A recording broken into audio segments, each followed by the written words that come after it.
ఇప్పుడున్న సాధారణ పరిస్థితుల్లో మెడికల్ షాప్కి వెళ్ళి డైరెక్ట్గా ఫస్ట్ కొని సిరప్స్ వేసే అలవాటు ఉన్నది కాబట్టి అలా చేసే వాళ్ళు ఉంటే జాగ్రత్తగా చూసుకొని ఓన్లీ పారాసెటమాల్ ఒకటే స్టార్ట్ చేయాలి. ఆ పారాసెటమాల్ 6 గంటలకు ఒకసారి వేసుకుంటూ ఒళ్ళుని ఒక గోరువెచ్చని నీటితో తుడుస్తూ ఉండాలి. అదే చిన్న జలుబు కానీ దగ్గు కానీ సన్న లక్షణాలు ఉన్నట్టయితే జలుబుకి దగ్గుకి సిరప్ వాడుకోవాలి.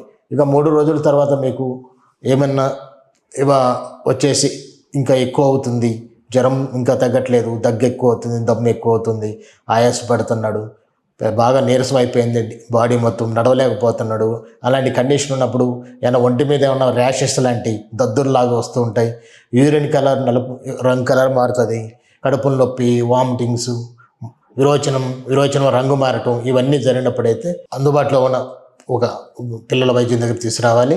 వైరల్ ఫీవర్ అని తెలిసినప్పుడు ఇంజక్షన్లు ఇవ్వకూడదు.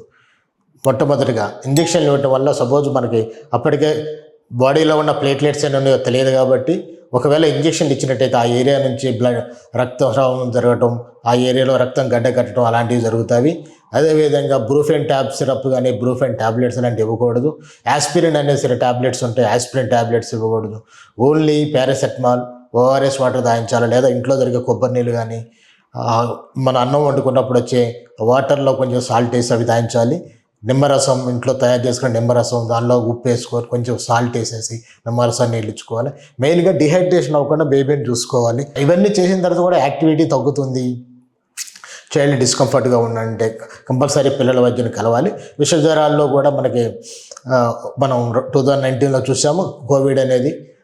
అలాంటి సిచ్యువేషన్స్లో తగ్గుద్దులే ఇంట్లో ఉంటే తగ్గిపోద్దని ఆలోచించకుండా వీలైనంత వరకు చిన్నపిల్లలు కాబట్టి అసెస్మెంట్ తక్కువగా మీరు తొందరగా మీరు ఏమీ కాదు అనుకునే స్థితి లేదు కాబట్టి వీలైనంత త్వరగా పిల్లల వైద్యం దగ్గరకు వస్తే మీకు సరైన టైంలో సరైన ట్రీట్మెంట్, సరైన మార్గంలో అందుబాటులోకి వస్తుంది. Thank you.